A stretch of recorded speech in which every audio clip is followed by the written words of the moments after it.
Okay, so today we're talking about significant figures, and these will be your notes, so feel free to go ahead and just pause the video right now and write down what you see on the screen, and then as we show more, you can write that down too. Okay, so let's explain what's up here. So some of you guys have some experience with significant figures and others don't. We're going to talk you from the beginning through it. Essentially, whenever we record data, just like we did in the activity in the lab in the last class, we are creating what are called significant figures. And we're going to get back to that term here in just a minute, but basically it just means the digits that can be relied upon. And then that's going to become especially helpful when we're doing calculations from the data. Okay, so an example, let's say you're a city planner and an architect has come to your committee, your city planning committee, and said, all right, we want to put up this huge building, the skyscraper, maybe it's in New York, maybe it's in Chicago. It's going to be 300 meters tall. If they say instead, they say the building's going to be 318.2 meters tall.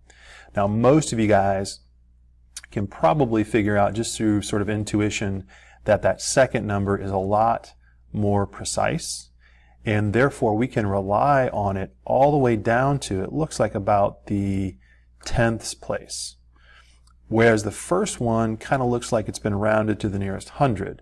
So the 300 meters might, if that's the only information you got, the building might be 318.2 meters tall. It might be 295 meters tall. It could be anything that's roughly 300 meters. So therefore the second number is a lot more reliable, or it's reliable to a greater precision, meaning to the tenths place instead of the hundreds place. And by the way, guys, if any of this stuff is confusing to you as we're going through the video, make sure you make a note of that so you can ask questions in class. Okay, so the second number we're saying is reliable to the tenths place, the first one to the nearest hundred. And I think that's kind of intuitive. I think most of you guys can see that fairly easily where these two numbers have been rounded or how reliable they are. But we're going to need some rules when the examples aren't quite so obvious. First, let's look at another example. So don't write this down. This is just, we're going to talk through this. So you're at a Cardinals game, you hear the announcer say that there are 38,000 people at tonight's game. How reliable is that number? All right, well, if you had to buy a t-shirt for everybody at the Cardinals game or something like that, 38,000 wouldn't cut it. You're going to probably have too few or too many because that number has been rounded, and it looks like only the 3 and the 8 are really reliable. In other words, it's been rounded to the nearest 1,000, okay? But again, how do we know that? We need some rules. So here are your rules, and you do need to write these down. So go ahead and pause and write these rules down. Oh, okay, so it says which digits are significant. The first rule is that all non-zeros are significant, such as all the digits in 12.57 meters. 1, 2, 5, 7 are all non-zeros, basically 1 through 9.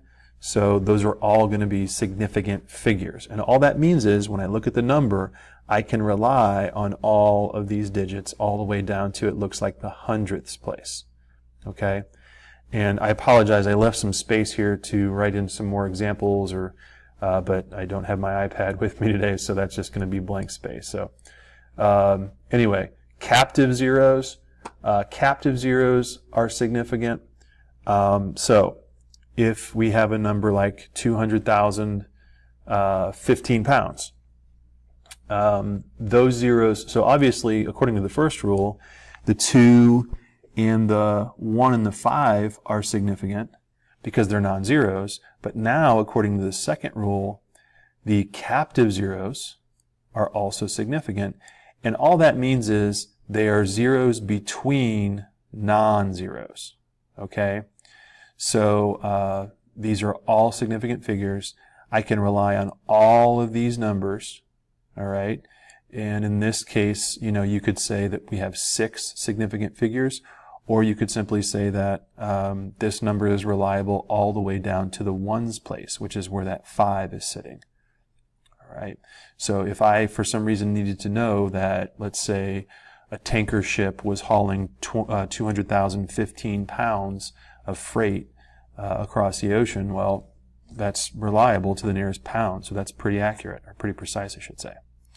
Okay, next up is trailing zeros. Trailing zeros are significant if the number contains a decimal, such as the 0 in 2.50 grams, or the last two zeros in 0.007200 milligrams. The first three zeros in this number, so these three, are just placeholders, not significant figures. Okay, so placeholders would just be like, if you've got, some people call these leading zeros because they're to the left of the first non-zero. You can also have trailing zeros to the right. Like if we go all the way back up in our notes to 300 meters, that has placeholders. It has a placeholder in the tens place and a placeholder in the ones place. Placeholders are important because you wouldn't want to just drop them off and rewrite this number as 3. The building is not going to be 3 meters tall. That's like a diving board, okay? It's going to be 300 meters tall, but those placeholders are just placeholders. They're not reliable because remember, the number could actually be 318.2, all right? But 300 is a whole lot better than just dropping off the placeholders and saying 3 meters tall. So the same thing is true down here. The placeholders out here, especially in the tenths and the hundredths place, are important. You can't drop them off. You can't just forget about them. But are they significant figures? No. They're just placeholders. They're just holding the tenths and the hundredth place. Okay? So the significant figures in the number 0.007200 would be the 7, the 2, and the 2 trailing zeros because the number contains a decimal. All right? And now another thing to keep in mind is the number doesn't have to, the trailing zeros don't have to be after the decimal. So for example, if I had a number like 400.0, it's not just the 0 after the decimal that's a trailing zero. These are all trailing zeros, okay? The 4 is obviously significant, but so are all of the trailing zeros, because all trailing zeros are significant when a decimal is present, not just the trailing zeros to the right of the decimal. Okay? So that would be 4 significant figures, 400.0. All right?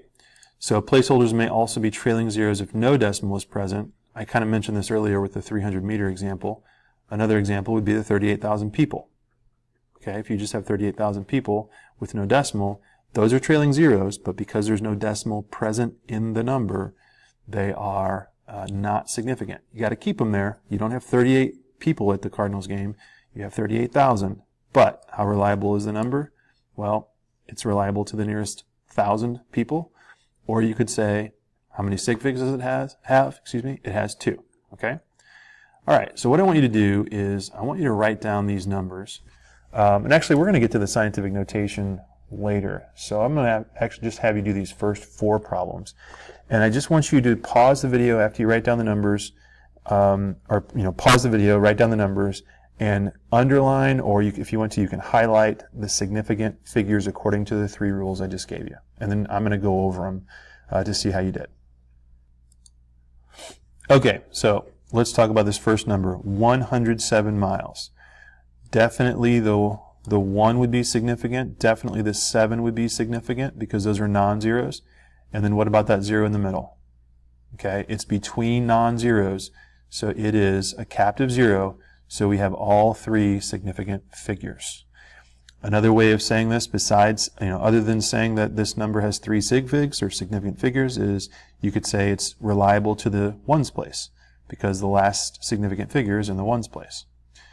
Okay, how about the next one? 0.00504 liters, right?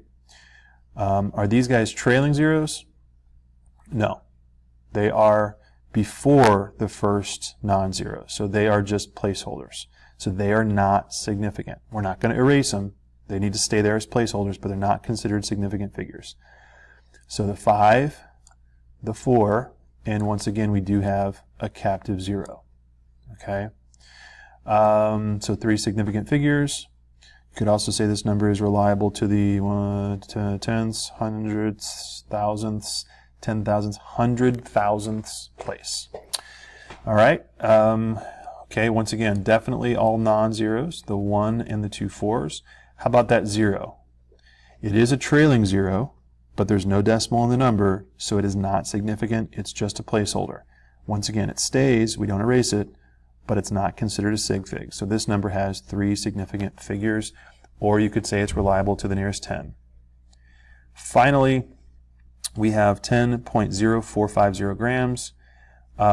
These are actually all sig figs because, and obviously the 1, the 4, and the 5 are significant because they're non-zeros. We have 2, what kind are these? Okay, these are captive, right? Then we have a trailing 0, and the number contains a decimal, so those are significant. Okay, so we'll go through some more examples in class. Make sure that you have written down any questions. Rewatch this video as many times as you need to, so that you're ready to go in class next time. Thanks, guys.